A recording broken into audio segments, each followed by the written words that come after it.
Racing isn't easy, but experiencing it is. iRacing puts you in the driver's seat with the industry's leading sim racing game. Drive on laser scan replicas of the greatest racing circuits from around the world.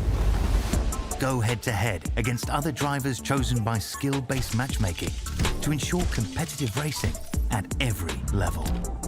Compete across all your favorite series. In officially licensed cars, engineered to deliver the most accurate driving experience possible.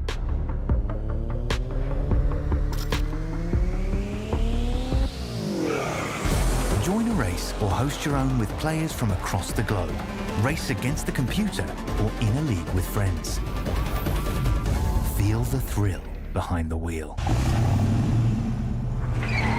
Visit iRacing.com.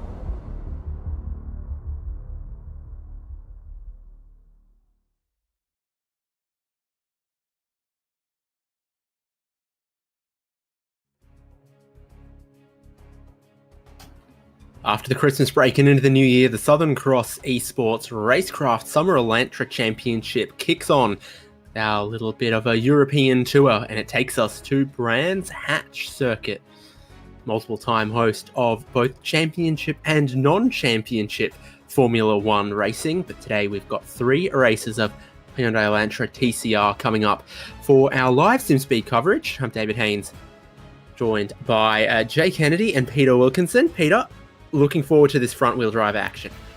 Yeah, look, I'm glad to be back. I've never called you Peter and not No, Will. you're making this very awkward. That night you called me Peter was interesting. But no, four-wheel drive action, Brands Hatch.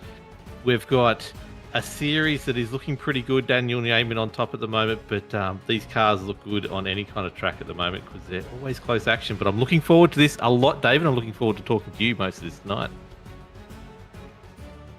Well, let's get into it then. Starting with the circuit, Brands Hatch Circuit in the UK, in Kent, which makes it somewhere between Dover and London.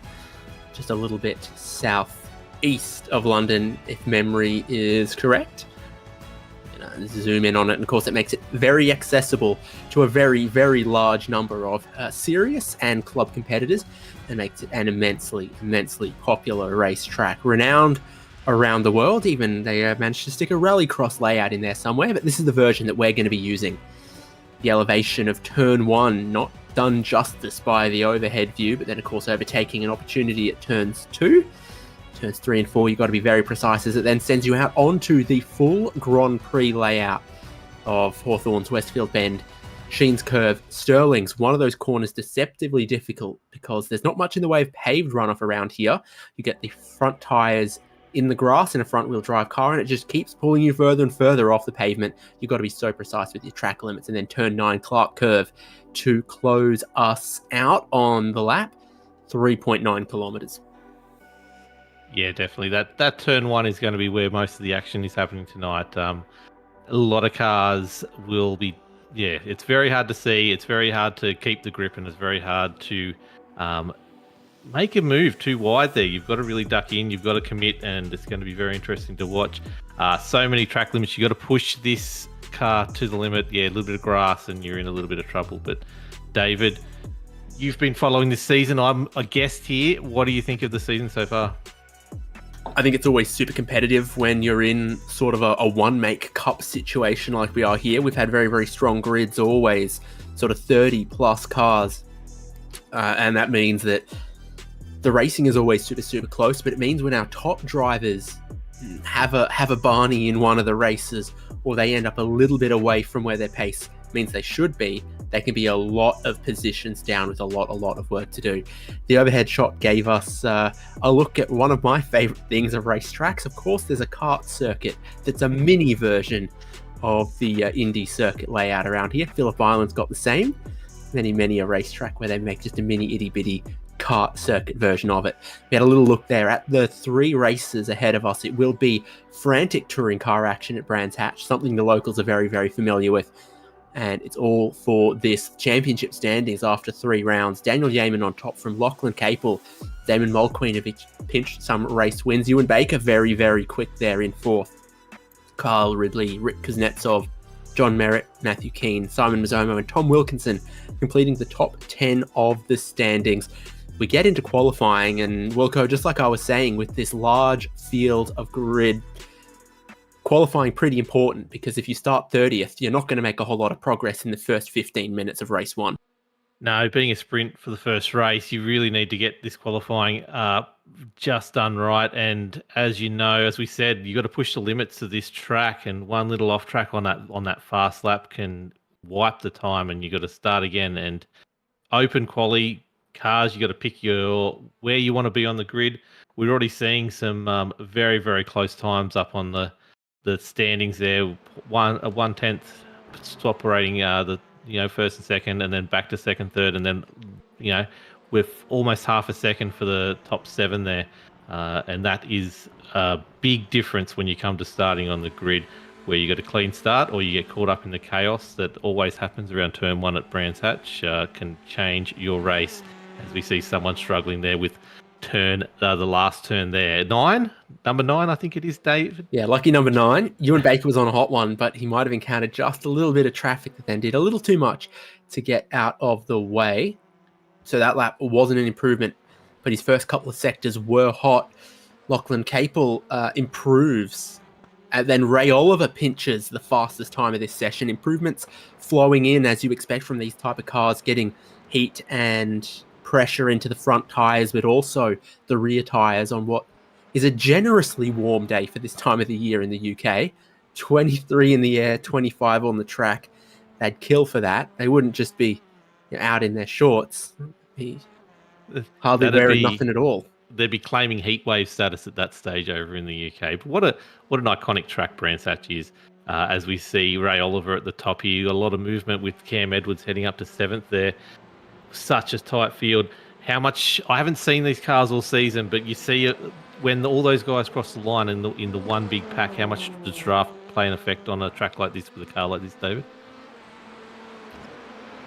Pretty strong in the CCR spec cars. So yeah, on the front straight, on the run sort of down, and then back uphill on the full Grand Prix layout. Pretty strong in places. Ewan Baker, he was sort of on the cusp of maybe nicking pole, and then a lot of other drivers have come through with improvements. He's down at 8th. He's through the final corner on this lap. He's found a couple more purple sectors, but also a bit more clear air in front of him. Only needs 2/10 to jump up to pole if he can manage it. And he does. He finds quite a bit more time. So will the other drivers as this session rolls on. That's quite impressive. We were just talking about draft and that big batch that came across the line all at once, and they basically pushed him back down to 6th or 7th, and that was on his own. As we see Tom Wilkinson apparently driving a little bit with a bit of an issue, but not sticking it on the tarmac on those few corners there. I love the idea of, and not a lot of series do it these days, the open quali, being out there on the track with other people. I know you can have your quali ruined, but with good race control, which obviously they have here, it's something that adds a little bit of spice, a little bit of racecraft to it, and really gets people. It's just a lot more than the solo qualifying of other series around at the moment. So good on them for doing it. But as we see Paul coming across the line here, doesn't improve, unfortunately, so that will leave him in 20th place at the moment as he gets right up on that curve on turn 1 and holds it as he goes around. Reece Gardner, fan favourite, I think, I would say. Yeah, and living proof, if ever, that there's no excuses for Tom Wilkinson tonight. That is very, very true. What a talented man. I love this guy. He's popping off on the short-form video content lately. He's millimetres away from being the next hot TikTok star. I can't wait for that too. He's such a good bloke, and we missed him for all that time that he wasn't creating any content. Great to have him back as Ewan Baker goes around with another fastest lap and is 0.1 seconds ahead of Dan Yeaman, the last race winner and series leader at the moment. So they're all pushing hard, and they definitely want this top spot. Top 10 is where you want to be. But as I know, when you go into a series, I just aim for the top 20. I aim for the top 30. everyone has their own spot and everything they're trying to get to. But Reece Gardner going around in third at the moment. What a great job. And he's only 1/10 off the lead at the moment. Just got to sneak into those 32s and we could have him on pole position. What a good looking car as well. The Elantra is with all these good liveries. I don't know why I don't race it more often, David. It's a really good looking car and it should be more popular. It's pretty popular tonight though, and it's very, very competitive. A couple more movements inside of the top 10 of qualifying. Shane Clancy went up a spot. Not sure Tyson Hanmer will. Kicked up a little bit of dust there. It's through these couple of corners here where you're right up against the track limits and you get half of your tyre on that grass and it just compounds and you lose time. It's not sure that those are the fastest lines. And we're still inside of the top 10 though. No one coming to displace him. Traffic becoming a big problem as the drivers are starting to line up for what will probably be last 2 flying laps. Yeah, and if you do miss one little bit or you get held up, it's going to change everything. You see this is not the way to do open quali, guys. You give someone a bit of a gap, make some room. But anyway, there we go. Look at that fastest lap. Yeaman to the top by the smallest of margins. Ewan Baker is purple in the first sector, so this is a tussle for pole that will go all the way down to the wire in qualifying. Daniel Yeaman up top. Ewan Baker only needing to find 1/100th of a second to better his personal best on this lap. He loses a 10th in the next mini sector, so it wasn't perfect through turn 3 here. And that is just a little too wide there. Maybe starting to back off out of this one, but he can't back off all the way because he'll only have one more lap in this session. The way it's set up will be a hard cut to the end of qualifying.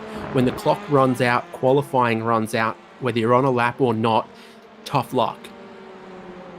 Yeah, that's it. I wish that's something that iRacing would change, but the other one to keep an eye out for is Reece, but Ewan will need to set this up. I like the fact that he's on his own at the moment, nothing but no one to get in his way, no excuses. He can just line this up. He's got a good exit out of the final turn.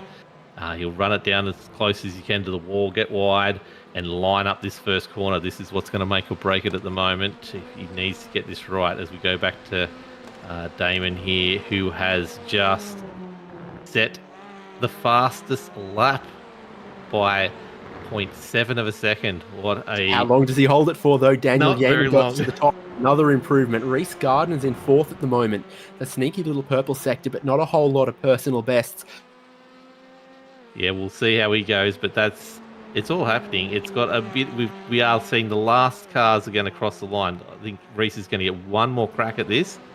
If he doesn't get it this time, with 1:38 on the clock left, he'll be the last one to cross the line for one more lap as we see him get ready for that. But this is happening. Who is going to get pole position currently? You've got half a second over the top 7, second over the top 15. As we see Aaron Major coming across the line, and he does slightly improve to 11th spot. That's a nice little lap for him to finish that one off. Shane Clancy's pulled out he's just pulled to the side because they've finished the last lap. Ewan Baker's the one. I think Reece is the one. No, Ewan Baker, that's too far off the track, I must admit. I don't think this is looking like an improvement for Ewan Baker at the moment. Some of the initial sectors weren't good enough, and he looks backed off now because he's going to practice the pit entry here at Brands Hatch, a necessity for some of the later races. Very, very few drivers look like they're in position to be able to take pole away from championship leader Daniel Yeaman. He just needs to wait the clock out. 2nd, 3rd, 4th, they're all on the pit lane at the moment. Reece Gardner still hoping to track for an improvement from 5th here.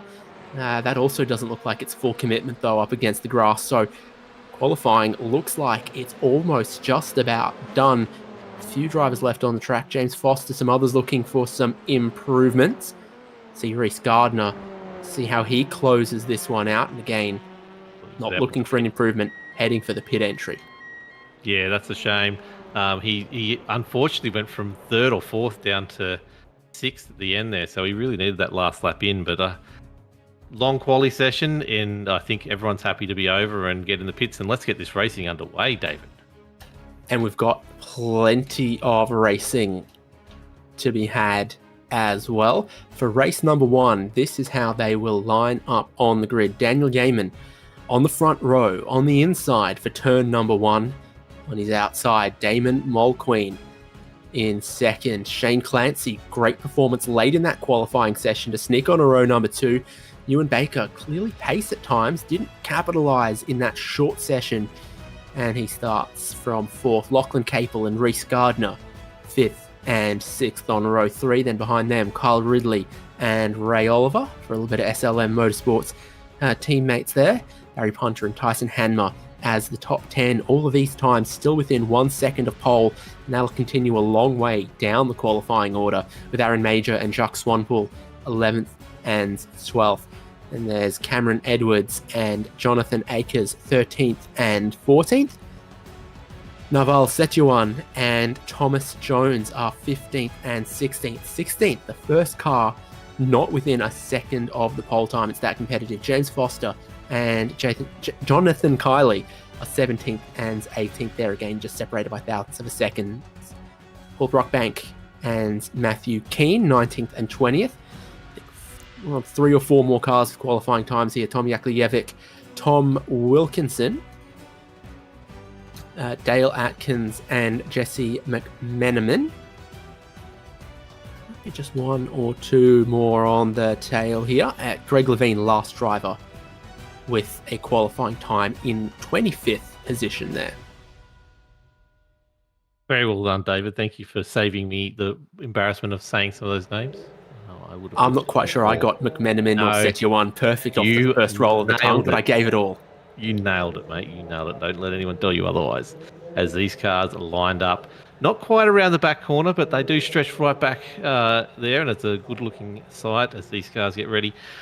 Definitely want to be on the inside going into turn 1, so they will have to merge, hopefully better than most of the people around my way. When you're merging onto the highway, they do a bit better job than that as we go into highway turn 1. Traffic is always perfect, but this is what it's going to look like for 3 races tonight. First into the 15-minute race, progressive grid into race 2, 15 minutes, and now feature race 3 with a reverse top 12 and the compulsory pit stop as well.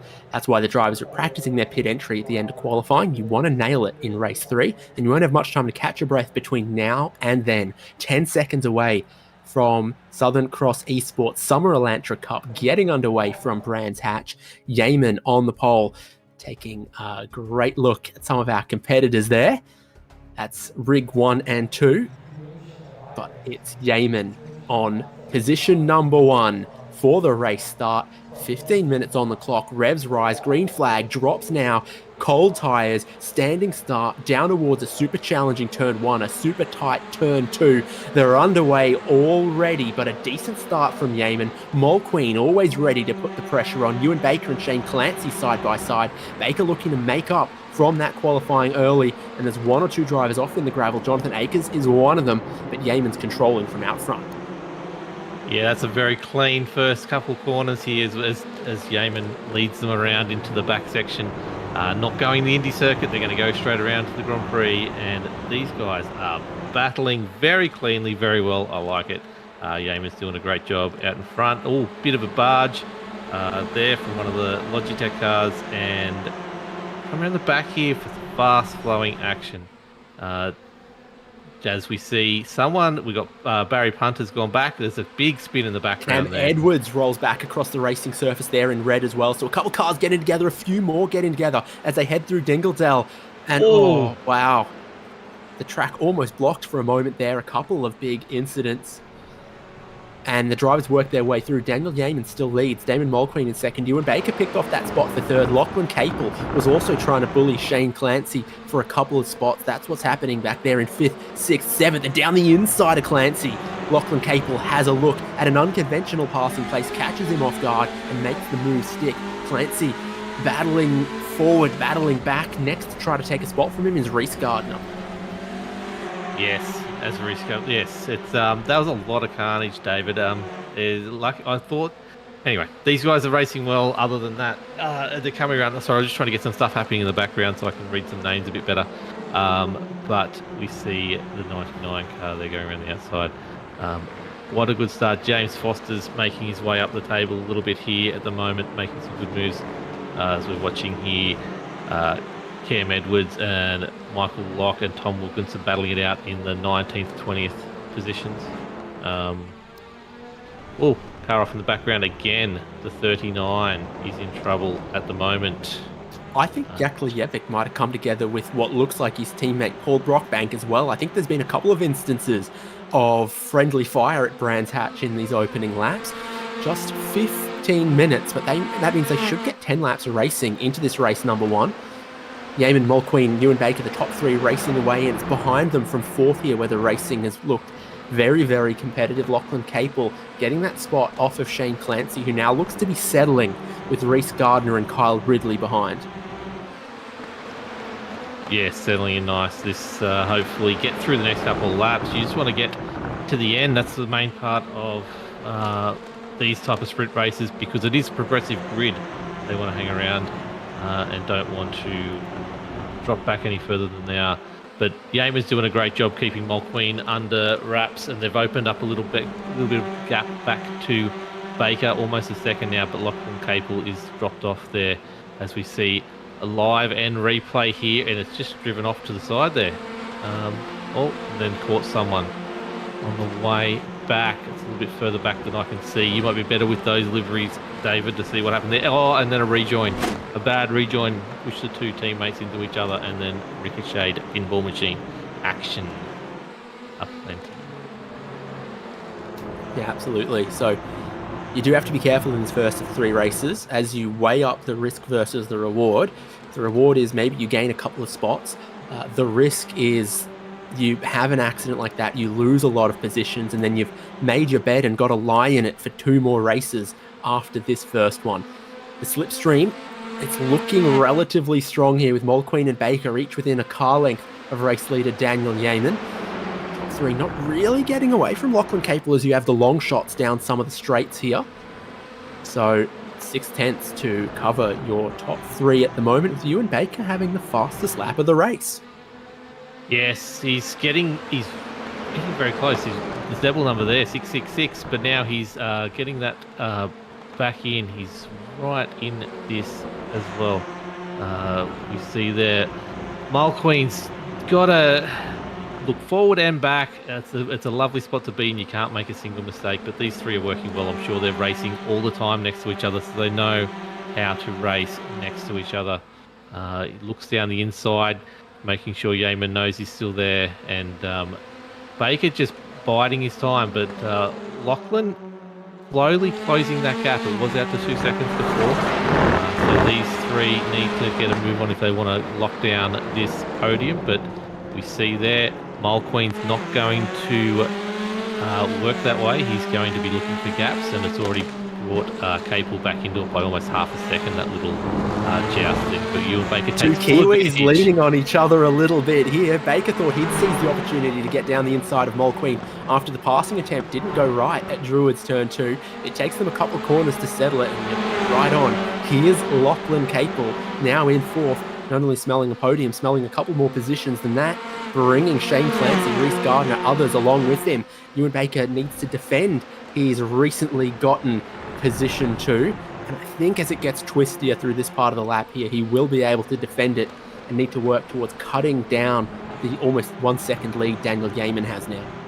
Yeah, we went from the crossing the start finish line, these 3 were all over each other, to now half a lap, almost a lap later.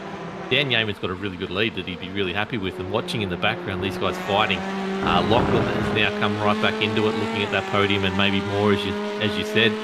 We've only got 3 seconds between 1st and 7th. Reese Gardner's back there as well, just behind Shane Clancy. Shane Clancy's on the back, just done a fastest lap as well before, and he's right on Capel's rear. But look at this view from Yeaman. Yeaman is sitting pretty right now, watching these cars battle it out, because I don't think Mulqueen's going to be happy seeing Baker in front of him right now. Clancy just does another fastest lap in behind Lachlan Capel, and this race goes on for another lap. Inside of the top 10 here with Reese Gardner in 6th, Kyle Ridley in 7th. Looking around, trying to get the nose to the inside if he can. He's mighty close, but he runs a bit wide there. That's off the track. That's off the concrete. That's into the grass. Loses out a little bit in his attempts to race as close as he could. Top 10 closing up as this race goes on. Bodes well for race number 2. Bodes well for race number 3 as well. Yes, this will keep these guys close. The action will be aplenty as we get straight back into the next race as well. But we're halfway through race number 1. We're talking about race number 2. We've got black flags for car number 68 and 39. I'm assuming for those accidents, including the rejoins that we saw before. But Yeaman's just letting this lead slip just a little bit as those two behind aren't fighting as much. Well, Baker seems to be pulling away a little bit from Mole Queen here and opening up a little bit of a gap, which is getting him back into Yeaman's tail. It's not far enough that the draft should be helping Baker catch up to him anyway. So as long as he's not battling with Mole Queen, it should be good. Capel only a second off the lead. Right back here, right in the thick of it. We'll see who beats this fastest lap as they cross again. And you can see there, you can't see turn 1. You can't see the apex until right there. And you got all these cars in front of you and Baker. We noticed he was catching up to Yeaman, or I noticed he was catching up to Yeaman, and he gets the fastest lap of the race, David. What a job he's driving. Like all good bakers, he knows you've got to let it rest for a little bit before you apply the heat. And so he's back within half a second of the race lead, just in time now as well. The drivers are on that lane for damage there. It was pretty messy through the mid and the tail of the field. Only 17 of 26 starting drivers haven't had to make some kind of running repairs in what should be a pit stopless 15-minute race 1. Top 9 within 5 seconds and closing as we know Ewan Baker's got the fastest lap of the race, cutting down Daniel Yeaman's lead, and will need to get in front if he's going to cut down Daniel Yeaman's championship lead. Yeah, it is, and Brands Hatch, there isn't the huge amount of overtaking spots, especially when you're both driving really well. So I think he'll be trying to put the pressure on Yeaman as much as he can. But we know these guys are at the top of their craft and aren't going to just make silly mistakes. But we'll see a good battle here as Baker really does try to close in. Although Yeaman responds, and Yeaman is opening up. No, he's not actually. Sorry, I'm looking at the wrong time. This is going to get really close really soon. And but where will he overtake, David? What's your suggestion that is his best spot? Diving into turn 2, I assume, would be a good crack. Well, we saw him pick up some of the previous spots, maybe sort of faking in towards turn 2, getting another driver offline, and then popping the nose down the inside at turn 3 as you head back down the hill. So that could be the way to go. We are seeing that the slipstream keeps them very close. All the drivers are very close on pace, but it's not the easiest track to overtake at. Turn 1, obviously very tough, hardly a braking zone at all. You really just carry and float your speed through one line through there. The same's true of parts of the Grand Prix circuit. If you don't get a phenomenal drive here along the straight in the slipstream and are able to get to the inside after Dinglesdale. So tough to pass, but easy to get close means Ewan Baker's going to have to get very creative. And then again, balance that risk versus reward, knowing that if he goes for a move, doesn't pull it off, he'll lose 10 spots if he spends 5 seconds out in the grass. Yeah, that's it. It'll be more a pressure move or forcing a mistake. I think that's going to get him. I don't think the straight's long enough to get a draft. I know when I was racing here in Skippies and things like that, it was, but not in these cars. So yeah, he's going to have to pick this move. He's going to be spending probably the next 2 laps at least trying to work out where he's quicker and where he can line it up, and then try and do it in that last lap. But then he's also really got to look at Mole Queen. Mole Queen's setting himself up to make sure that if there is a mistake from these two as he tries to make that pass, he will capitalise on it. Capel's just a little bit further back than I would like to be at the moment if he's going to have a crack. But the other thing is 1, 2 and 3 could get tangled up and he could be ready to go. This is anyone's race right now, David. Anyone in that top 10 could still make something happen. Timing says 3 laps to go, and most of the drivers will be aware of that as well, thinking, do I try to make a move in the first 3 races here, or do I just try to stay inside of the top 10, inside of the top 12, and heading in towards the feature? It's sort of hold stations at the moment with just sort of a car length between your first, second, third, fourth.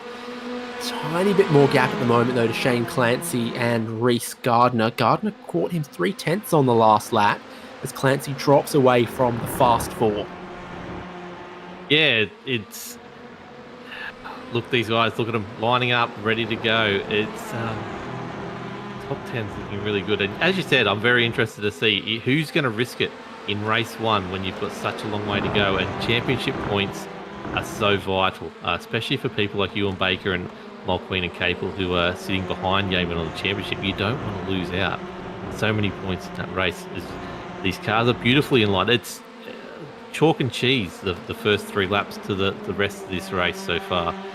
They're playing very nicely at the moment, but let's go. 2.5 minutes to go, 2 laps to go. Anything can happen now. These guys have to start getting their gloves out soon, unless they're just happy to get a position for race 2, and we'll see what happens in the next sort of minute to find out what's going on. I'm excited, David. I'm excited. Well, Daniel Yeaman sets a personal best lap time of a 132.946, which isn't enough to take the fastest lap away from Ewan Baker's 132.945. 946 plays 945.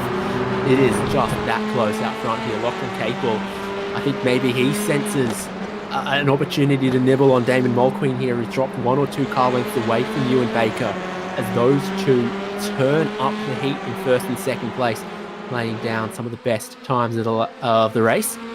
There's your fastest laps of the top 4 if you want it any closer. I think if anyone's going to make a move here, it could be Capel. Yeah, Capel is looking pretty fast right now. He's that magical 1 second behind the lead, but he's got 3 cars in front of him. The gap here between Mulqueen and Capel, they're very close at the moment. So this is lining up. One more big crack, get the final link, but no one's making a mistake, which is very good to see. As we said, someone can pull up a little bit of grass there at the background. But these top 5, top 6 are all looking very good, and I think this is where they're going to do it. I don't think anyone's going to push this last lap, but Capel's there. He's looking at it. He's very close. White flag out. Last lap of the race. Daniel Yeaman leads them on to the final lap. Shane Clancy takes the fastest lap of the race right there. Okay. Capel pushing on. Leaves some tyre tracks through the gravel, trying to get as close as he can to Damon Mulqueen to stick a move on the final lap here. The reasons we've pointed out, the progressive grid into race 2, into race 3, you don't want to throw it all away this early, and that might temper some of the last lap heroics that you'd see if this was race number 3. Yeah, exactly. I think like race 3, we're talking about a whole different set of scenarios right now at the end of a 30-minute race. But these guys, I think they're playing nice right now. Shane Clancy, as you said, looking good. There's not much change here. Like you said, there's no overtaking. You're in the Grand Prix section of the track. You just need to not make a mistake here. And it is very easy, especially coming up to some of these really fast right-handers here. You got to hit the ripple strip. I'm interested in Sterling's, that left-hander coming down into it. It's very easy to make a mistake, but I don't think the pressure is there right now. But very easy to make a mistake right here as they all cleanly go through it with not an issue in the race. David, it's all Yeaman in race 1. Yep, an immense amount of pressure, but executed perfectly in 15 minutes of race number 1. He'll take the victory, extend his championship lead, and give himself pole for race number 2, and he looks so thrilled with it as well.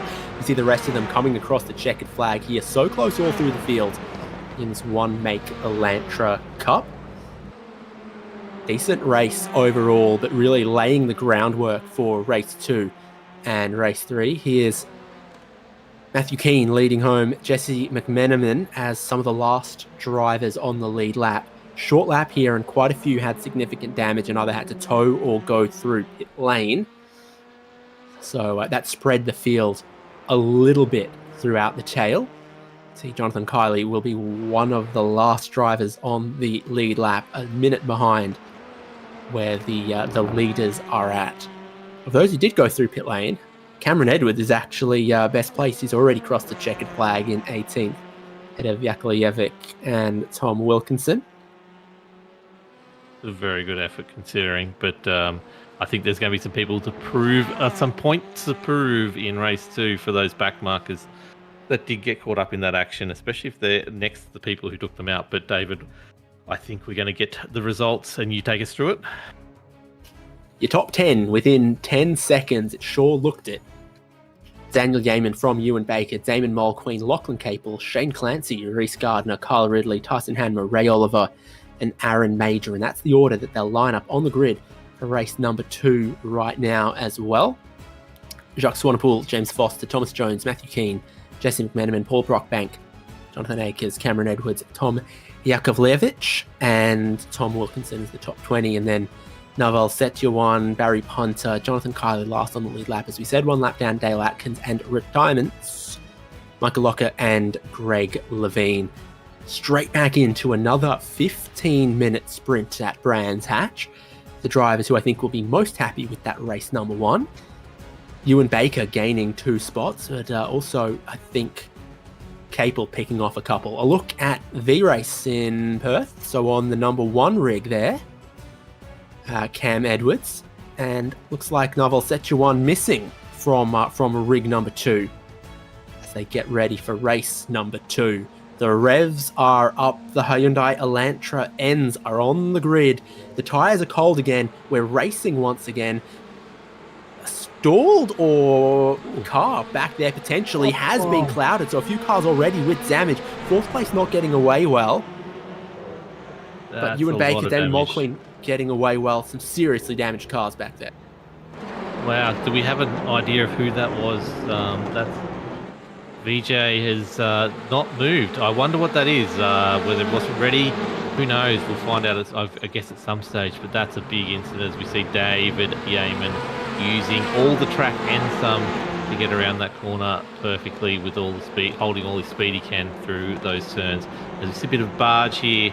Well, we go back. They're all happening. They're all trying to fight for the position. We saw how hard it is to overtake. If you can get a cheap position early on, take it, because it's very hard to lose it unless it's forced error. But these guys going through the Grand Prix section, the right-handers, single file again, all's looking good except for one out on the grass. But yeah, these cars battling it out really well.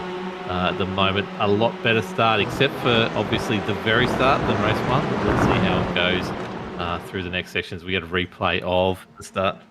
Yeah, we'll have a look. It is a standing start. Stalling the car is possible. It's Ray Oliver on the grid, and maybe he stalls it. And then it's Tom Yakovlevich, who has nowhere to go and no time to react, and by consequence runs into the back of him and severely damages both cars. Jonathan Akers, who might have some damage from that, also onto the pit lane. Racing continues, 15 minutes once again, and Daniel Yeaman leading from Ewan Baker, Damon Mulqueen, Lachlan Capel. Not a whole lot of change there inside of the top 10 off the race start. No, and we didn't see, we see here Reese Gardner down to 9th. That's a little bit of a movement, but otherwise, yeah, as per normal, sprint races, no compulsory pit stop, obviously. That's not till the next race. That'll shake things up a little bit, and it might make things a little bit different for a while here. But these cars single file, back to back at the moment, doing a great job. We're still seeing 5 seconds, 4 seconds covering the top 10 here. So these guys are racing extremely closely. The top 3 are 1 second. Mulqueen, Baker, and Yeaman. Once again, doing a great job up there as we go to a replay of the start. Just how hard it is to see when you're all lined up next to each other. You know something's happening. You've just got to pick it right. And you can see he tried to go left, and there was a car there, and nothing you can do. Bump back into the car. 0 places to go. Such a hard thing to do on the start is avoid a car that's stationary unless you've got a really good spotter, which in this series I don't think many would be running a spotter at all. So our top 3 closely packed in race number 2 here. Lachlan Capel has dropped a little bit back off them, which is not representative of the pace we saw out of him in race number 1.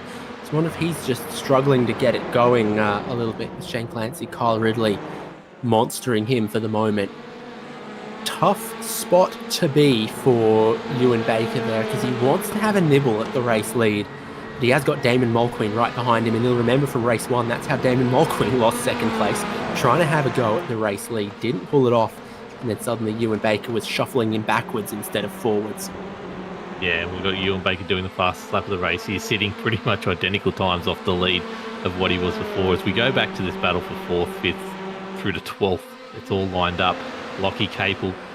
I would imagine something's happened. He's made a slight error, but not enough to get overtaken, but enough to back the field up and make that gap between him and third place Mulqueen a little bit more exaggerated than it was in race 1.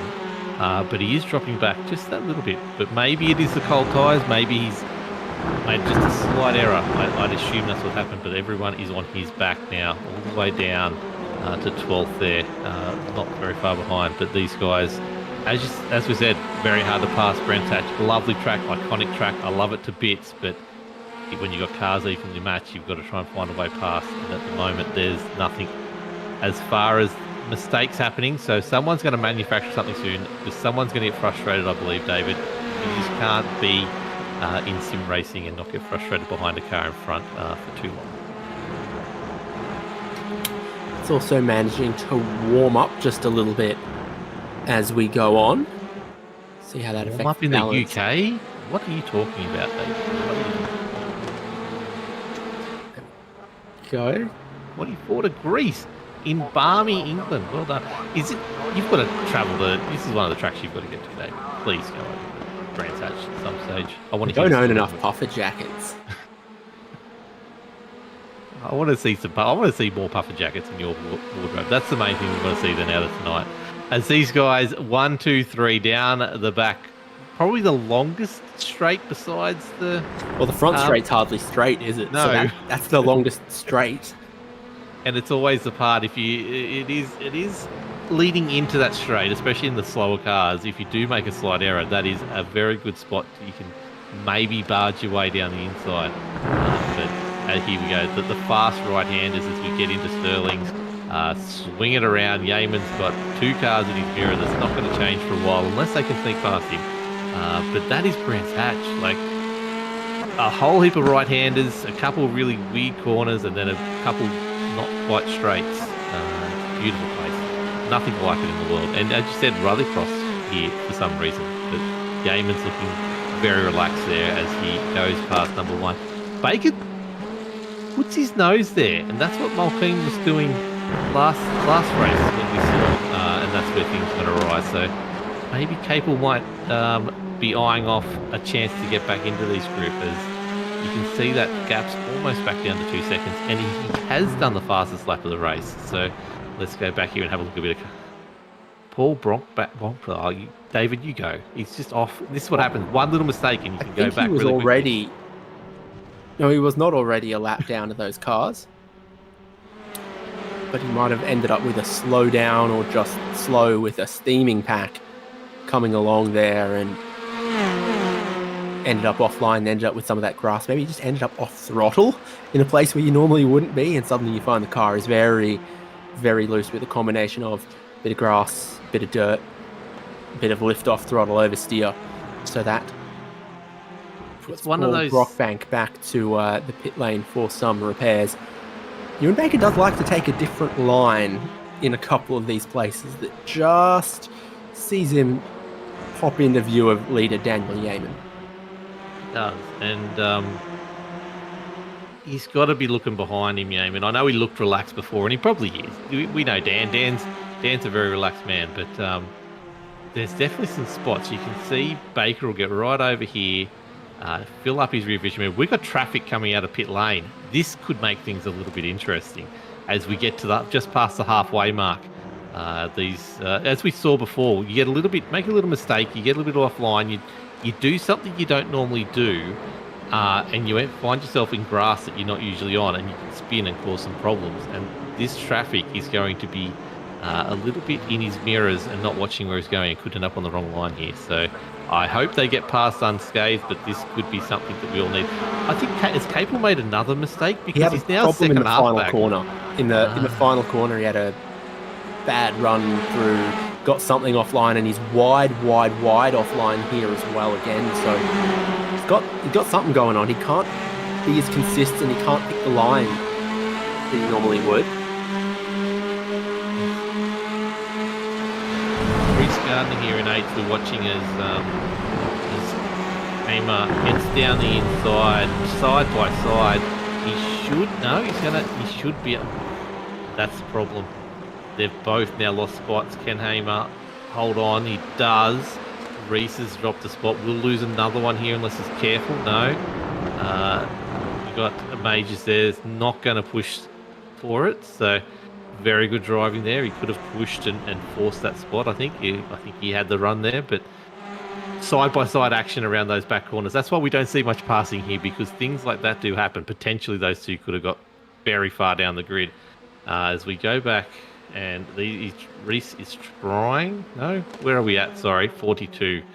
We've got the front of the pack again. Yes, we are watching at the front. Apologies there. Yeaman is skipping away just a little bit as Baker and Mulqueen are having that battle again, as they did in the first race. And here we go. Traffic is coming up. Would be interesting to see what happens here as we see Jesse in front of them. McMenamin could become a very interesting part of this race very soon. The dual feeds here, as we see that battle pack at the back there as well, doing a lot of action here. What's going to happen here, David? What's going to happen? Hopefully not too much, but if it does, it'll be spicy. I think your top three are very, very heads up. Well done. And yeah, that's very good driving. Easy when it's the top three, and then you get the next train of 5 cars immediately barreling at you at speed. It probably gets a little bit tougher when the Capel train arrives. So now Lachlan Capel still holding on to 4th place, but a few little errors that have cost him a bit of time. I'm really shocked that Clancy showed a lot of pace this race. I thought he would have been able to take advantage of a few of these little errors and get the pass done. Every time we see it, though, these guys, left traffic's brought them back a little bit closer. They've pulled back a second on the lead at the moment. But we see Capel here doing enough to hold on to 4th. Clancy's not able to make the move stick. Just got to see if Capel can stop making these little errors as we go back up the front. Ewan showing his colours in the mirror and making sure that Yeaman knows he's there, which I'm sure he does, but doesn't care. Oh, there is a little bit of a lack of a smile there on his face. We've gone from 2 beads of sweat to 3 on Daniel Yeaman Cam at the moment, as Baker is now starting to think, yeah, I might have a go here, because we go a top 12 invert into the grid for the longer compulsory pit stop race as well. So you're a little less concerned, I think, about if it doesn't stick and I drop 2 or 3 spots at this phase. So you are the stakes get higher the longer we go, I reckon. Yeah, but the irony is if he overtakes him, he actually puts himself behind him next race. And he's got to do it all over again, where if he just stays here, he loses points and puts him in front in the next race, the one that really matters, the big... No, if he overtakes, he puts himself onto the inside line. Oh, here we go. That is a thought. Or does he? No, I don't think he does. Yeaman's been on the inside every race. It sounded good when I said it, though. It sounded great, and you almost had me convinced, someone who hasn't commentated in 12 months, just going with what you said. But look here, he always gets down the inside. As you say, he takes a little bit different line, tries to get himself a little bit over. He shows his nose, and Yeaman does not look impressed with that, and nothing happens. So Mulqueen took a little bit of dirt there, and it's okay to do it, but it's dangerous if you just take a little bit too much. As we go back here to the pack a little bit further back, doing a great job here as we see Thomas Jones and that, and then we go further back to Barry and the teams here doing a great job. Barry Punter doing a great job. A little bit of an excursion there onto the grass. That was Tom, was it? A bit further back. But as we go, Cam Edwards were on board looking at that great rig. He's number 2 rigs in action at the end. So he jumped in just before the start there. Very good job. I think Sechuan might have missed the race start and started from the pit lane. If I'm completely honest. But yeah, number 2 rig is now occupied, and you can get a look at what those two are up to. Great setup, isn't it? Yeah. Are we on final lap? I'm not paying attention here, David. You're making me... No, one more. One more to go. We've got a minute on the clock. We've got one more lap to go after this. These three are going to be... We're going to see this. Take a photo there. Just put it on the screen, and you'll probably show what's going to happen for the rest of the night. Although, reverse grid, as you said, for the feature and compulsory pit stops will make a lot of difference in race 3 as we go across the start-finish line. Capel's opened up a bit of a gap there to Clancy. I think that little thing is all sorted out now, and I think he's doing a better job. But yes, does Baker make a move? Does he not? Does Mulqueen? Mulqueen's the most likely to have a lunge here, I think, at some stage, out of the 3 cars on screen right now, David. It's just so closely, evenly matched that no one can quite make a move without the other driver stepping off the pavement, getting a little bit of the grass, maybe a little kick of the curb there for Daniel Yeaman. Does that upset his drive off the corner? It really doesn't seem like it does. It seems like for 2 races in a row, he might have Ewan Baker covered. Baker looking one way, looking the other, just also covering off Damon Mulqueen at this moment. But the top 3 far stronger in this race than they were in race number 1, although Capel seems to have found his mojo again later on in this race. He was off pace a couple of laps early on, and still bringing Clancy, Kyle Ridley with him. James Foster's been one of the big movers of this race, actually, having started 13th or so and working his way to that 7th, starting 12th on the grid, working his way to that 7th. Tom Jones started 13th and worked his way up to 11th. Barry Punter, Jonathan Kiley, a couple of those other drivers with race 1 incidents also making up some positions. But it doesn't look like it's any change at the front, with another very, very competitive race win from Daniel Yeaman, led home very quickly by Ewan Baker and Damon Mulqueen, with Capel still in 4th with his little group. Some spots deeper in the field under pressure. Swanepoel behind Tom Jones, Matthew Keane following them, and Cam Edwards, 14th, has got a little bit of a group. With the top 12 invert heading into the final race, Jacques Swanepoel will be on that Jacques Swanepoel position. You can tell that Yeaman was feeling it a little bit. We saw on the cam, he was pretty excited with that win in race 2. But the little bit that snuck under the radar, he set the fastest lap of the race in that final lap. He did everything he could to win that race. He knew he was under a little bit of pressure. Baker was getting a little bit close, but he really knuckled it down and made sure he got there in the end. Capel did close that full second up on them in the last couple of laps, so it's interesting to see. They weren't battling, so Capel did have speed. He just made some mistakes there, so we'll see in over 30 minutes if that can change things. But that was it's a good, solid race. There's really good drivers in this series, David. It's really good to see them doing so well. And if race 2 felt a little too carbon copy of race number 1, it all gets thrown on its head with the reverse top 12 and compulsory pit stop and potentially increased likelihood of a safety car in race number 3 still to come. Here is how they finished race number 2. Daniel Yeaman from Ewan Baker, from Damon Mulqueen, from Lachlan Capel, from Shane Clancy, exactly as per race 1, but where it starts to change is Kyle Ridley gaining a spot, James Foster gaining his way inside of the top 10, and then Tyson Hanmer, Reece Gardner, Aaron Major as the top 10. Thomas Jones, Jacques Swanepoel, like we said, on that reverse pole position from 12th. And then as they finished race number 2, these drivers will start race number 3, Matthew Keane from 13th, Cameron Edwards, Tom Wilkinson, Jonathan Kiley, Barry Punter, Dale Atkins, Michael Locker, and Jonathan Akers. The other drivers that finished on the lead lap were Ray Oliver, Naval Sechuan after missing the start, and Greg Levine. 1 lap down, Jesse McMenamin and Paul Brockbank. DNF, Tom Yakovlevich. Not a surprise after that shunt on the grid. Take a little break here on SimSpeed TV, and in just a couple of minutes' time, the much anticipated 3rd race, the feature race of Southern Cross ESports Racecraft Summer Elantra Championship. Stay with us on SimSpeed TV. That's coming up soon. Racing isn't easy, but experiencing it is. iRacing puts you in the driver's seat with the industry's leading sim racing game. Drive on laser scan replicas of the greatest racing circuits from around the world.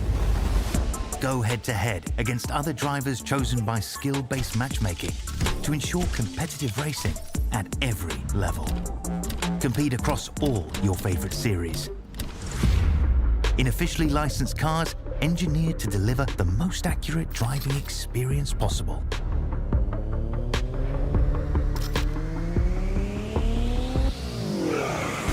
Join a race or host your own with players from across the globe. Race against the computer or in a league with friends. Feel the thrill behind the wheel. Visit iRacing.com.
Just moments away from the third race of the night in Southern Cross ESports Racecraft Summer Elantra Championship. Big thanks go to Racekraft Simulations and Sudspeed. And in fact, head to the Sudspeed website.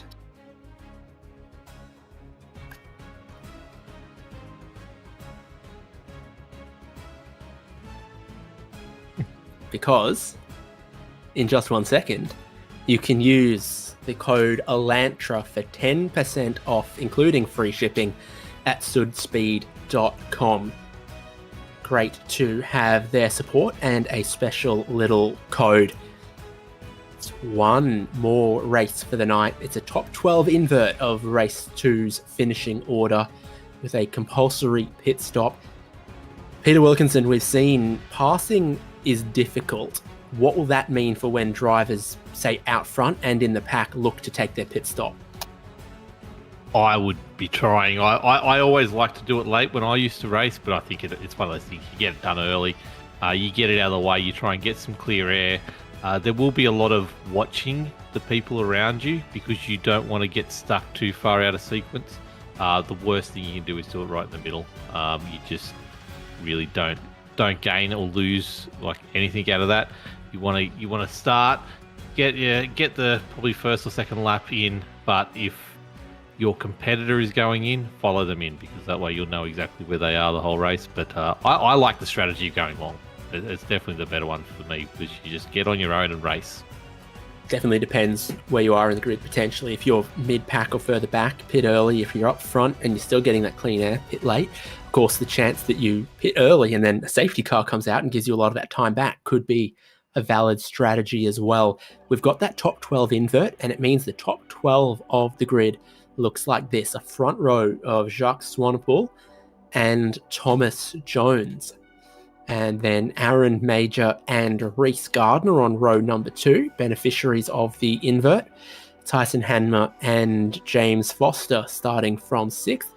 Some drivers who maybe could have done without it now, as Kyle Ridley and Shane Clancy start from 7th and 8th. Lachlan Capel from 9th, Damon Mulqueen from 10th, Ewan Baker from 11th, and then Daniel Yeaman. He's had all of the points and all of the wins his way so far, and it'll be a big ask from 12th to go for the complete clean sweep. Behind him, they start on the grid as they finished race number 2. No invert shenanigans going on here for Matthew Keane or Cameron Edwards, or indeed the rest of the field here. Tom Wilkinson slowly working his way up through the field, 20th to now start from 15th. And then Barry Punter also a big mover in race number 2. Dale Atkins as well. And we look through the rest of the grid as the drivers will be getting their game face on, but also getting their strategy brain switched on for all the reasons we were talking about. So I'm just reading up on the rulebook because I don't know much about this series. Pit window between 5 and 25.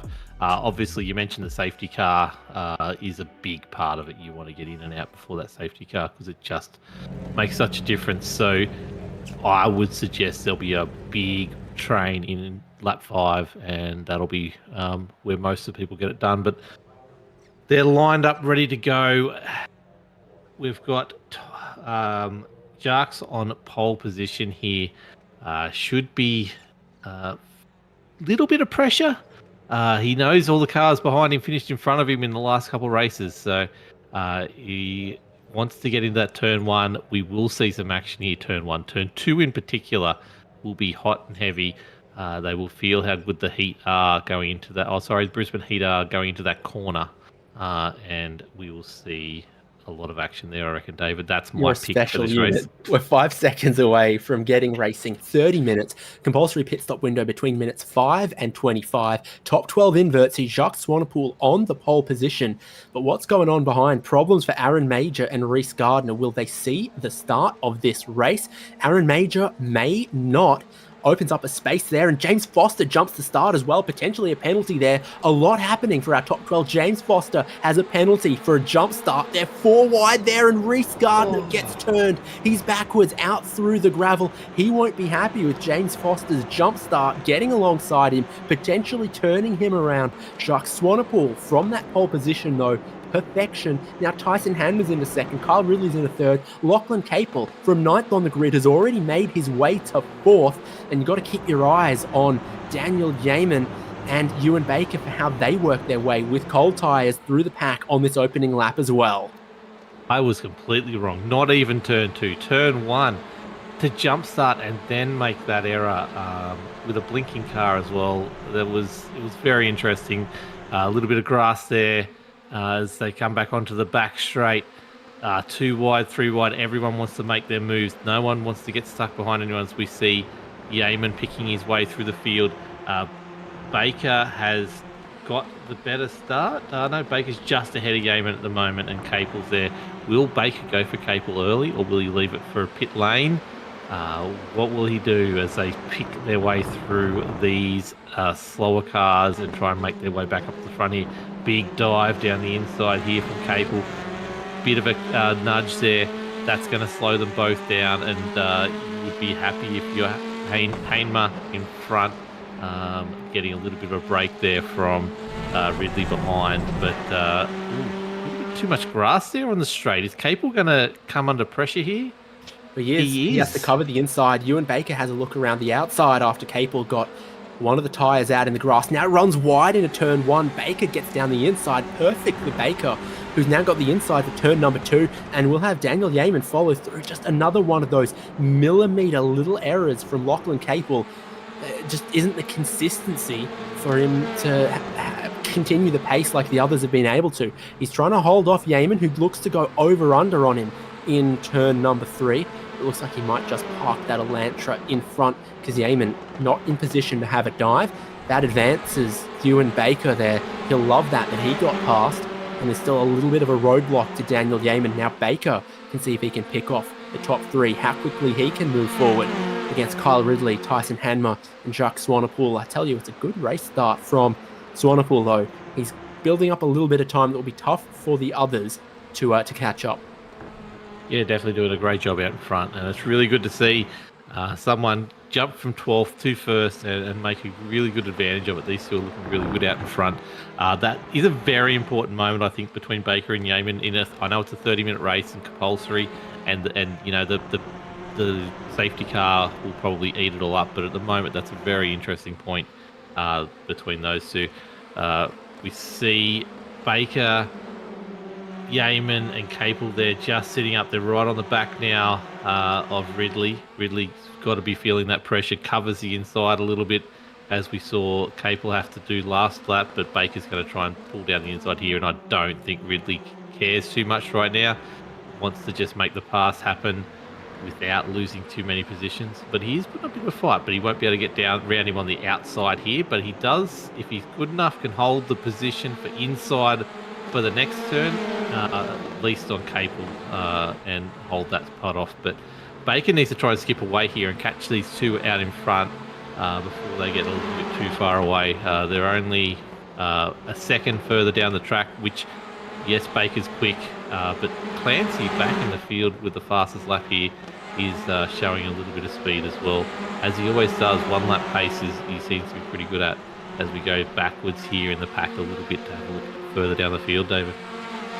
Yeah, a couple of big movers so far already. 8 positions gained for Ray Oliver, for example. 9 for Tom Yaklievich, but I think he has a black flag. No, maybe he's cleared that. Maybe it was just a slowdown. Maybe he just got a slowdown somewhere. Seeing Matthew Keane, Ray Oliver, Barry Punter, Jonathan Akers, Thomas Jones here. And already, yeah, some big movers through the field and some not big moves, but important moves inside of the top 10 as well, transpiring as we're 30 seconds away from that pit window opening. So not for the leaders this time around, maybe for the mid and tail end of the field. And those are the drivers who'd definitely be considering it as well. Jacques Swanepoel still leading, Tyson Hanmer right with him, then just a little bit of a gap there to Ewan Baker, who you imagine is going to close it down pretty quick smart.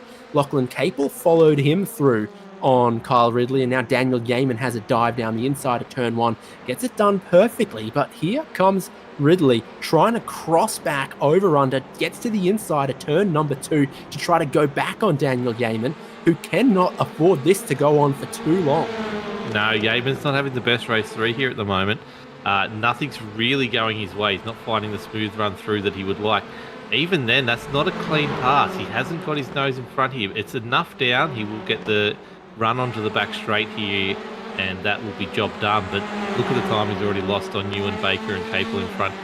Baker did set the fastest lap of the race last race. Now he's out of traffic. So we will see, I think, within a lap and a half, he'll be on the back of these leaders, and we'll see how much overtaking we can actually get in Brands Hatch, as we see a slower car down the inside there making its way out of the way as we go around through the back section of the track, and these cars looking very close. We're with 24th here, Novell doing a great job getting around those curbs. How much fun is it hitting the curbs in Brands Hatch and nailing those corners? Really good flow through parts of that lap. A couple of sort of blind apexes, and once you've learnt it, practiced it, and you sort of throw the car blindly across the crest and it lands in exactly the right place, and you know you got a good lap time, then you love to see that. A couple of pit takers here from a bit further up the grid than I would have expected. Shane Clancy and Damon Mulqueen. Mulqueen seeing he's not making the same progress through the reverse grid that Ewan Baker, Lachlan Capel and Daniel Yeaman are. So he's throwing the dice on the strategy, and if there is a safety car, it'll benefit him big time. But now, starting to have more trouble working through it as Ewan Baker, as he loses a bit of time there, not able to complete an attempted move on Tyson Hanmer, and suddenly now he's got to worry about Lachlan Capel, even though he is closing in on second place and first place at the moment. Cars that look like they've taken the compulsory pit stop just for the sake of the compulsory pit stop, just those two cars, Clancy and Mulqueen, at the moment. Well, are we a lap early? I thought it was like 5:25. Is this not lap? No, minutes. Minutes, 5 minutes. There we go. 5 minutes is 85 minutes. That's a very good play, I think. Let's keep an eye on them. We'll obviously quickly be able to see. Clancy showed speed in both the races at the moment. So both the previous races, yeah, we often had the fastest lap of the race. So get himself on his own and lapping, and maybe him and Mulqueen can work together and put some laps down, because that's where they're going to get the advantage here, is they can put some fast laps while Yeaman, Baker and Capel are battling to get past those leaders and doing slightly slower laps. Those guys might be able to take advantage of it and get in front, as we see a car skipping around the Neverworld at the moment. That would be very frustrating for the 444 there of Barry Punter, but all safe at the moment as we cross around past the start finish line again. No other takers. No, we had one taker. Keeley has gone into the pits, so everyone seems to be pushing it as long as they can at the moment. We have that safety car potential to happen. So, but Ewan Baker, fastest up the race, holding it still, and second off the lead, doing a great job here. Just got to make this move happen, because Capel's come right back up on his tail. Ooh, made that a little bit more messy than he wanted to. That's let Yeaman catch right back up as well. You'll see Yeaman be on the back of this pack pretty soon. But low percentage late dive from Ewan Baker at Tyson Hanmer. Hanmer is the driver under pressure at the moment, dropping back away from race leader Jacques Swanepoel. And of course, Lachlan Capel fancies he can have a little bit of that as the move doesn't stick for Baker, who now needs to defend the flowing section of the far end of the circuit. I wonder if a couple of the leaders now start thinking about pitting the way that this is going at the moment. There is a car in the gravel which could bring this out. I would be, if you had a spotter, they'd be telling you in the pits right now. Just out of interest, 27 seconds off the lead. Gets called. We are going to have a safety car in race 3 for Michael Locker's disabled car in the runoff of turn 1. And they all pile into pit lane. And I mean, they pile into pit lane as Daniel Yeaman says hello to Lachlan Capel as they slow down to the 70s? 2 kilometre an hour pit lane speed limit here. A bit quicker than I remember it being. Should be pretty slow, but it is busy. Mulqueen going to be the first car behind this beautiful looking Toyota 86 as he comes around? Well, the leaders didn't catch the safety car, did they? No. So I don't think they much got slowed down by they got out. Perfect. Mulqueen and Clancy really haven't advantaged out of that at all. Not a whole lot. There was a bit of drama in pit lane. Naval Sechuan got spun around 360. I think I've seen that happen at the Adelaide 500 just a couple months back. But Daniel Yeaman emerges from the pit lane in the lead. This is on the pit straight, and it'll be how Michael Locker ended up in the gravel and with all of that damage. Tiny bit of contact potentially as they went in towards turn 1, and then it's gone straight through the gravel and into the wall. Knocked the front tyres out. There was no steering at all by the time he hit that wall. That was interesting. Ridley's a big winner. Ridley is a massive winner from this. Yeah, Yeaman went in behind Capel and Baker. Baker's come out in 6th. He had an 11.9 second pit stop compared to the 7.6 of Yeaman. That's a huge difference. Look at that. Sideways action, and then it's just straight. He's not turning at all. That's not normal. But that's a wrecked Elantra. Poor Elantra. But Yeaman's one out of this. Ridley up 5 spots into 2nd. Capel in 3rd. Has Jacques right behind. Jacques has shown really good effort in that first couple of laps. By the first, 10 minutes of the race. Very well done. Hainmer as well. Baker coming up behind them is a very interesting spot to be in.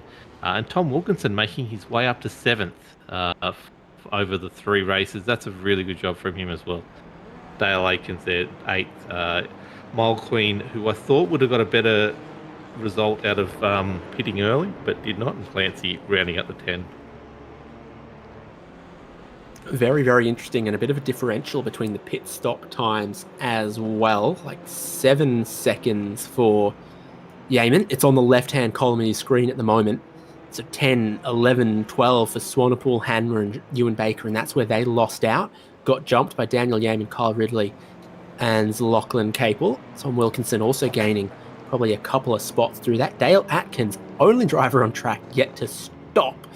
So it's in 8th, but might be heading for pit lane this time around. That'll send him to the back of the field. Yeah, he's in now, so that's basically ruined his race, unfortunately. He was up 10 positions. At least he got on the broadcast up 10 positions. Well done, Dale. That was a good effort. But as the 86 comes around here, I'm not familiar with the Elantra's pitting. Is that a random time or is it based on where you stop? Well, there's a couple of possibilities here. One's fuel drop, one's, 2 tires, 4 tires, one's did you hit your box perfectly squarely? Is it like the Formula Ford, for example, where iRacing just rolls the dice, whether it takes 8 seconds or 15 seconds for the tires to change? So there's a couple of things that could be at play here, but the drivers with the shortest, absolutely shortest stops, maybe keep an eye on. Yeah, it's a very interesting. Like, that's a big jump. Like, Yeaman has a masterful job out of that. Tom Wilkinson as well. Like, you can see that was 2 seconds, 3 seconds on pit lane. That makes a huge difference. It'll be an interesting restart. Yeaman, theoretically, should be able to jump out and finish this race off now. Ridley behind, Capel, and then he's basically the person who was on him the most, or the two people on him the most. That those two of those three from that first couple of races are sitting in 6th and 7th. They've got to overtake all these people to get to Yeaman. I think, unless there's a mistake, Yeaman is he's obviously in the box seat right now. So it's going to be very interesting to see how he starts it, when he goes, and all that kind of stuff. But let's see what Ridley can do as well. Yep, and it's last lap of the safety car. Daniel Yeaman has had 2 races of very comfortably leading from the front, and that's where he now finds himself after the safety car pit stops. Kyle Ridley also getting back into this race, and the drivers with work to do. But definitely have to say Ewan Baker, Damon Mulqueen, etc. Going to have about 15 more minutes of racing. Some of the drivers with the shortest stops might have to save a tiny bit of fuel at the tail end of this one. We will just have to wait and see. In fact, I think some of the drivers are also going to be looking at the other drivers with short stops going, are they going to make it? And truth be told, maybe not everyone knows. So we're about to go racing once again. Daniel Yeaman from Kyle Ridley, from Lachlan Capel, from Jacques Swanepoel, Tyson Hanmer, Ewan Baker, Damon Mulqueen, Tom Wilkinson, Shane Clancy, and Cameron Edwards as the top 10. And I think that's us getting underway again. Daniel Yeaman rolling into the throttle. Kyle Ridley not as close as he'd want to be, definitely under pressure from Lachlan Capel. There'll also be some cars on cold tyres on this restart as well. A real cat amongst the pigeons. Cameron Edwards side by side with Tom Wilkinson through turn 1 here. Cam Edwards round the outside there. He's maybe going to lose out to Shane Clancy as well, who's the driver down the inside going in towards turn number 2. A little bit of a bumper touch there as different drivers pick different braking zones, using all of the width of a relatively narrow track here at Brands Hatch. For Daniel Yeaman, you definitely say that's how you want your safety car restart to go. Yeah, that was a great start from the whole field, to be honest. Looked like it was going to be some action 2 wide, 3 wide there, but they all got into line and got out of the way. Half a second lead Yeaman has now, which isn't too much, but Capel has not been able to get past Ridley. I thought he was going to dive there into turn 1, but he just didn't make it stick, which is probably a good thing for his race. As we see more cars getting out on the grass there as they come around. Baker looking like he is ready to pounce, but not really that close. So I thought he would have been right up putting the pressure on Hanmer in front. But Hyson is going backwards on my screen. No, he's not. So he was going off, but he managed to rejoin in exactly the same position. Now Baker's under pressure from Mulqueen into the final corner. Not a conventional overtaking opportunity, but definitely one of the places you can trick your opponent into making a mistake, running too wide, getting that grass and gravel on the exit. Calculating at 7 laps to go. I think we'll get a bit more with 13 minutes left in the clock once they're back up to racing speed now after that safety car. Yeah, definitely. There's a bit of a race control looking at the restart. Apparently, there's someone may have overtaken before the start-finish line. So let's have a look. Yeah, there's 2 wide at the restart's never a good sign. Maybe very close. Shouldn't be too Edwards wide. Getting Clancy, or that are from around the outside that may end up getting looked at as part of that. They're back into this super close single file pack racing once again. First, second, third, a little bit of space, and then Jacques Swanepoel. He's starting to feel some pressure from Hanma, who in turn feeling the pressure from Ewan Baker and Damon Mulqueen here. Queen just kicking up a little bit of the grass. Baker showing his nose in unconventional spots, just desperate to get these moves made after he made some early in the race and then lost them with the longer pit stop. Yeah, they're doing a really good job here of staying out of trouble. But I thought, as I say, am I doing it? There it is. Someone's off in the background. Jonathan Akers off in the background, just taking a little bit of thing, and that does cost a lot of position. He's just inspecting Jonathan's acres. And I got in trouble for my comment before. Anyway, Yeaman are doing a great job out in front. You can see here the back of Hanma. Hanma is all lots of cars, and Baker's finally doing that job of being right in his tail. When is he going to make this move? I'm really impressed with Ridley up front, is holding this position and only half a second off the lead still. It's a great job up front. Will Baker set him up here to try and get onto the back straight on the inside, or be on the inside when he gets off the end of the back straight, or just leave it for another lap here? Every lap he stays behind, he goes a little bit further behind the lead at the moment. So he's already 3 seconds off the lead. That's a 3-second gap he's given to Yeaman already that he's got to try and get down at some stage, which seems like an impossible feat right now. But the front three are actually doing a pretty good job of staying together. Capel not making the mistakes he made in the first couple of races is right on the back here. We see Baker trying to put, I think that's more trying to put him off his line, trying to let him know, but he's got ends some up costing Baker. Mulqueen has a look down the inside, and then he also backs out of it, still trying to get Hanma to make a mistake, and it's not happening yet. A roadblock forming. Clancy also had a look at Cameron Edwards, who was super, super defensive. Then Ray Oliver tried to go around the outside of both of them. There's battle packs everywhere in the final race of the night for Southern Cross ESports Racecraft Summer Elantra Cup. This is one of those groups on board with 12th place Thomas Jones. Yeah, I can't believe Jonathan Kiley to worry with. We're 10 minutes to go already on the third race, David. It's been so much fun. This is such a good series so far.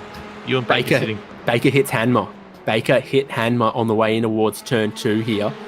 And he's trying to not make the move. He's going to make a little bit of contact there again. You can see that there's damage to the bumper of Hanma. I tried. So it's starting to really get anxious here, and we were talking about that. No big aggressive moves in the final minutes of race number 1. They saved them all for here at the end of race number 3. This is where the last lap heroics come out. Baker's been looking, he's been trying, and he hasn't got a whole lot of respect either way between himself and Tyson Hanma.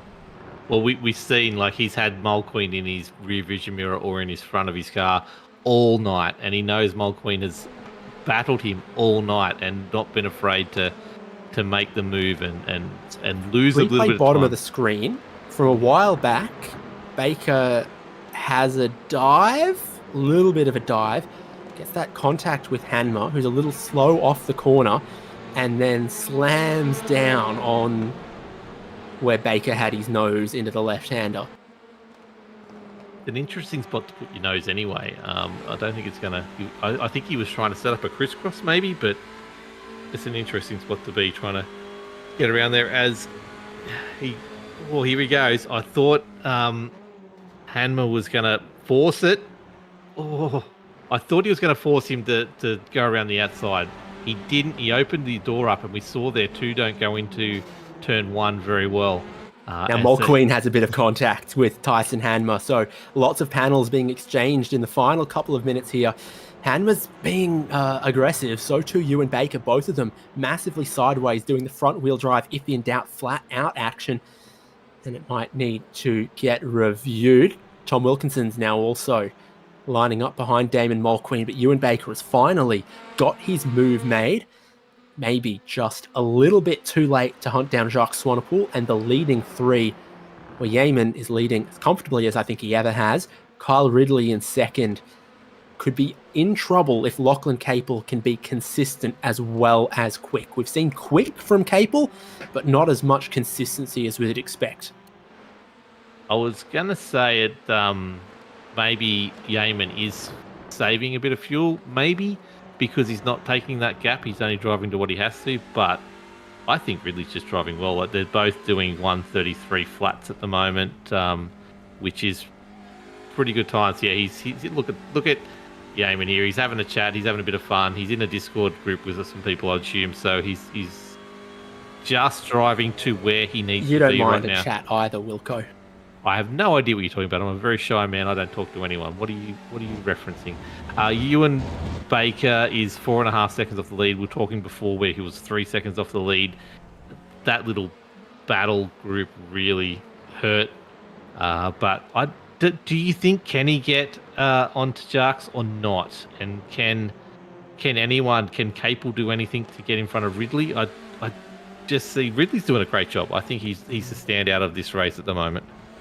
Got the Cam Edwards cam in the bottom right of screen at the moment as we ride on board with 11th place, and the battles he's been having back and forth with Ray Oliver, Shane Clancy. Clancy has got him this time, so it's Thomas Jones, maybe big mover of the race, Yakovlevich behind as well, who could maybe start to get him. Of course, he's racing in VR, and what you see on the monitor is a repeat of what's in the headset for Cam Edwards. Just in case anyone wants to watch him live at the venue, which is great to see. I've had to explain this to my mum a couple of times. Be like, no, the monitor's just so you know what's happening in the headset. Yes. So everything he's watching in the headset is above board and PG rated. That's so everyone can know. But these guys... look, they've had a massive night. We're into our last 5 minutes of the race. Everyone has pitted, so that's fine. I haven't heard anything from race control on the restarts, so let's have a look at this replay here of the overtake. Gets around the outside, and Hanma just pulls in. Is that where you give a friendly nudge, David? Is that what you do? You let him in and then just go a little bit deep under brakes and give him a nudge? You wouldn't do that, would you? I don't know. I'm not sure I've ever let anyone in, to be honest. That's a number no in the David Haynes rulebook. Don't let anyone in. That's good to see. As Yeaman sets the fastest lap of the race, we talk about how easy and relaxed he was. He just then put half a second on Ridley in the last lap, setting a 1:32.8, one of the faster laps I've seen all night. So ready to go. Triple win tonight. I think he's driven really well, considering everything he's done. Capel has actually had a really good race 3, considering the first couple of races being just off the podium both times. He'll finish the feature at this stage. Can I get a commentator's curse in before the night's out? He'll finish in the top 3 at the moment. So Ewan Baker not making much ground on the leaders, but he is pushing onto Jarks here. There is a little battle here we might see before the end of the night, David. Before things get a little bit quiet, we could see one more little tact. Here we go, Tom coming around in 13th position.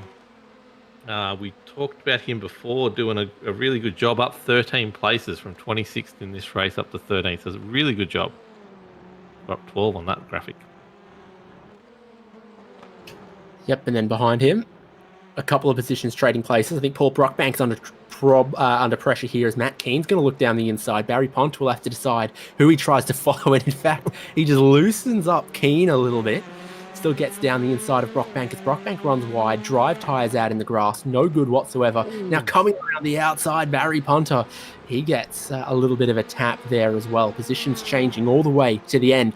The final of 3 races for Racecraft Summer Elantra Cup at Brands Hatch. I think he called that bump drafting into the corner, Dave, is what he was doing there, helping him get the pass done, not anything else. So that was fine, all above board. Yeaman has slowed back down to the 133. He's just taking it really easy and relaxed now.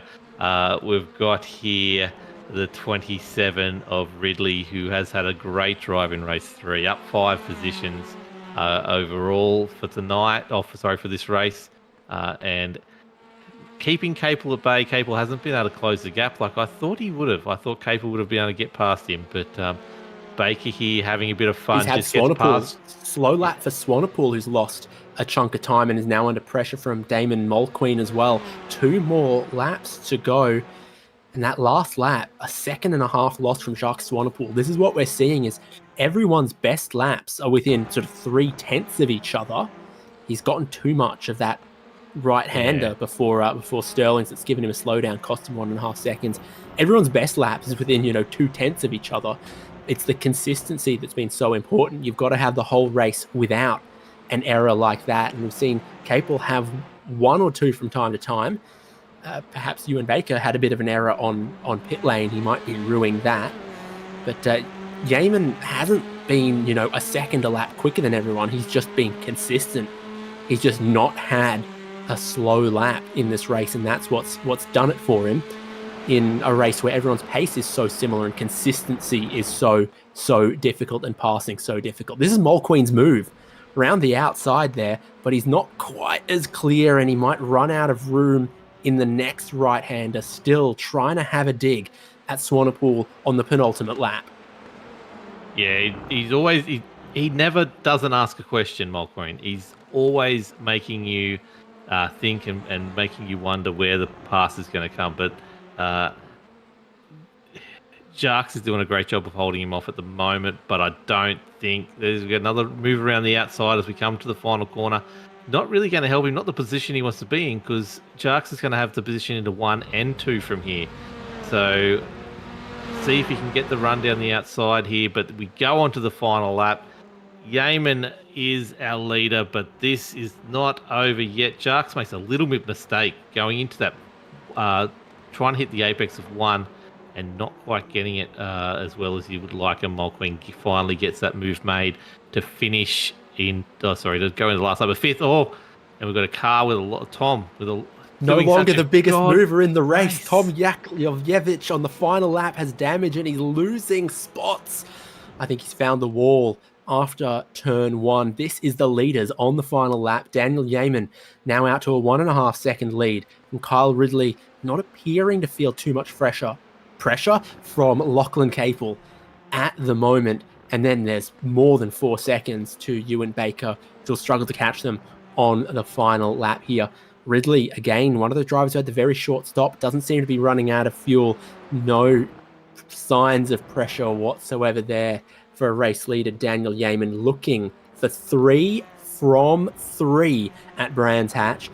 Converting from race 1 into race 2 shouldn't have been too difficult an endeavour, but to come from 12th on the grid in an action-packed 30-minute race 3 and come away with the win, once again, perfect form for the championship leader, and he's looking untouchable. Daniel Yeaman wins.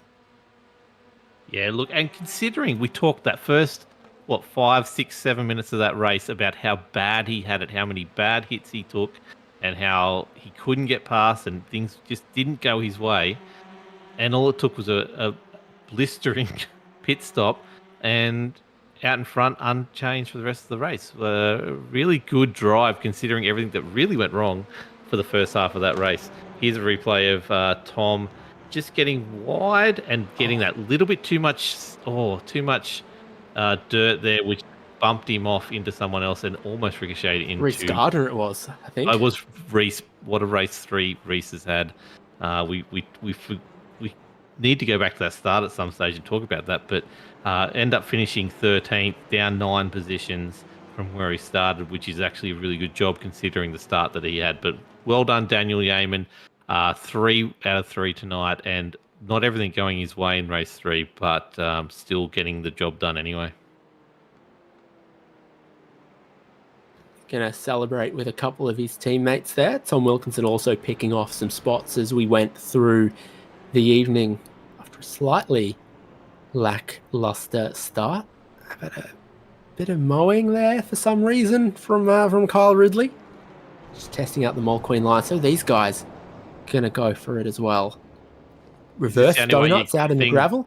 donuts happening with the front wheel drive? Is this you got to do it on dirt? I don't know. Drop bare things. I don't know. Anyway, David, what are your thoughts of that? Of overall for the night? Go through the top 10 for me. Tell me who got where. Well, here we go. Daniel Yeaman from 12th on the grid to the lead, most of it happening through the pit lane. Gambled on a shorter fuel fill and the savings that would happen from the safety car, and as it turns out, he gambled correctly. Kyle Ridley, trying to make the same play, also gained some spots to get on the podium here in race number 3. Lachlan Capel, effective as he cut through the field, and also a reasonable pit stop to join them on the podium. Ewan Baker made work for himself, but still gained 7 positions throughout the race. Mulqueen behind him in 5th, as they managed to pick off Jacques Swanepoel. Tyson Hanmer, Tom Wilkinson, Ray Oliver, and Shane Clancy was the top 10. Ray Oliver, the biggest mover of the race in the end, with 12 positions gained. Outside of that top 10, Cam Edwards, Thomas Jones, Reese Gardner, Jesse McMenamin, Jonathan Kiley, Matthew Keane, Paul Brockbank, Barry Punter, Jonathan Akers, and Tom Yakovlevich, losing out some spots late on as he felt the pressure battling with Reese Gardner. Dale Atkins last car on the lead lap, and then it's retirements for Greg Levine, Naval Setyuan. Michael Locke was the driver who brought the safety car out, which completed more laps than James Foster, Aaron Major, or indeed our esteemed race control. That's surprising. I thought Race Control would have done better than that. But anyway, let's move on to next week. We're going to a different race venue for these Elantras. Or not next week, next round. I keep on forgetting. It's 3 odd weeks between rounds. So Laguna Seca next race. What do you think of that, David? Is Elantras at Laguna Seca carnage, or at least there's be some overtaking of that? I think it very much resembles Brands Hatch, but a lot warmer. Both of them have problems with their neighbors, but I think I trust the Californian Mexican style cuisine a little more. So that's where you'll see them for next round of the Racecraft Elantra series at Laguna Seca, 14th of February. What a day, David. I'd love to see you again on Valentine's Day. That'd be a great time to see you again. Laguna Seca, that's where I was last year. I was just down the hills. What a beautiful track. But David, I think we've got a couple of drivers that we can also chat with who are going to stop by, and you can proposition them for Valentine's Day as well. Let's get to I think Kyle Ridley. Kyle on the podium there at the end. Great pit strategy, ended up being very important in the only race of 3 that had it. Yeah, that's right. It was safety car got called and we all dived in, and it was who was willing to take the least. Sorry. I took 11 litres. It was enough to get me into P2, and I held that for the remaining of the race. Quite happy with it. The pack were very, very close to the pit entry as the safety car got called, so I imagine very, very minimal amount of time on the strategy decision before you hit your pit box to make that assessment, that judgment, and it might have caught some others out. Absolutely. My auto fuel was about to put 15 litres in, but I've got it mapped to my buttons, so I was able to roll down as I'm rolling down the pit lane, just click, click, click, click, and take a few litres out, which really saved me. Bit of a mess on that pit entry as well, when the whole field are stacked up bumper to bumper to bumper. Every second in that pit box is going to count. That's it. I was slowly drifting away, and then I saw all the little contact. I was like, ooh, could be good for me. But like I said, happy with the pace today, and nice P2 to end the night. Held on, kept Lachlan Capel behind, went from 7th to 6th to 2nd as the 3 races rolled on. Brands Hatch, it seems like it rewards consistency, and passing is tough. Absolutely. I mean, tonight, I've got to give the pack credit. Everyone was so tight. You know, 100 separated us. So to get get all top 10s and even a top 5 is a solid effort, and I'm quite happy with it. Well, we'll see you in a couple of weeks' time for the next round at Laguna Seca, which, except for a little bit more elevation, feels like it could be a lot like here. Oh, absolutely. I mean, you got the dip, you got the corkscrew, and you got a dreaded hairpin. You got so many corners where passing is going to happen, and many incidents, of course. We'll see you then. Thank you. Kyle Ridley, like I said, with a 7th, a 6th, and then a 2nd when it started to count. Lachlan Capel's also going to drop by for a chat with Peter Wilkinson. Hey, Lockie, congratulations on 2nd tonight. Couple 4th there as well. How did you find those first couple races, the first 2 sprint races, being stuck behind those 3 in front? Oh no, I wasn't actually stuck behind them. To give credit to them, they had quite. I think they had the pace of me tonight. My practice seemed good, but I couldn't seem to get the pace in tonight. I'm not really sure what it was. Maybe just Christmas break or whatever, getting back into racing again. But I made a little bit too many mistakes on the early run in the stint, and then getting to the end, I would get back in and have the same pace, but I just wouldn't be able to sort of make a move. And yeah, that was about it for the first 2 races, and then got unlucky in the pit stop with not knowing where the box was, because I had pink cars in front of me blocking the view. So I lost out to said pink car, and that was the end of the race, because you can't really pass. So other than that, it was really good racing. I had a bomb at one of the corners, and that was about it. I want to credit you on. We did notice a couple mistakes there, especially in race 2. You just every now and then those little mistakes seem to hurt, but you didn't let them hurt you. Like, you seemed to be able to come back from them. You didn't lose any positions. There was a bit of a freight train behind you as well, but you held on really well. I think that was a very good spot. How did you focus on when you made mistakes, not to let people pass you? Oh yeah, it's usually if the goal's trying to block pass. I don't know. It's slightly, you put the car in, it just doesn't turn sometimes. You turn in maybe a little bit tad too late, and especially in these TCRs cars that are very front heavy, they weren't turning, you just lose the corner. And I was getting a bit choky under pressure there from Shane Clancy, which, I don't know, maybe a bit in my head or whatnot, but I knew I had a little bit more pace than him, but it was just a bit hard to try and hold on when he was putting his car in the exact right spots. But yeah, I just kind of got back in the groove of it. I think I got a slowdown at one point and had to block the field for like 3 corners. But I don't know, once you get used to knowing where you put your car, you can't really pass around this track. I think you've seen from quite a lot of freight training tonight. So yeah, you couldn't really do much, but I just had to put the car in the right spot and managed to get away with it, and then got back into the rhythm and was able to pull away slightly where I had a little bit of a gap to possibly make a mistake or two and not get past. Going in, you said you had a pink car that you couldn't quite see. I see your lane time was almost a second and a half longer than everyone in that race 3. Yeah. How hard was that entrance? And when did you get the call safety car was on? It seemed to be about a half a second before pit entry. No, we got it about on the back end of the GP circuit, and usually instinct is to pit. We got lucky in the cycle because I think Damon and Jax or one other person tried to pit early to try and get ahead of the lap cars, and I was contemplating doing the same, but we kind of seemed to sort of balance out the pace a little bit, and then when they called it, I went in, but Dan behind me didn't realise, I don't know what he did, but he didn't realise that it was a big checkup, and he hit me. I got damage. I think my wheel was slightly bent and had a wobbly rear right tyre, and so I was trying to find the pits, and then cars everywhere, such a small pit lane. I think there were double pit bays as well, so 2 people in one bay, and it was kind of hard to see, and I heard the 3, 2, 1, and there's a pink car in front of me, and I thought it would be the next box after, but it was actually like 3 boxes down, so I lost time trying to maintain that gap.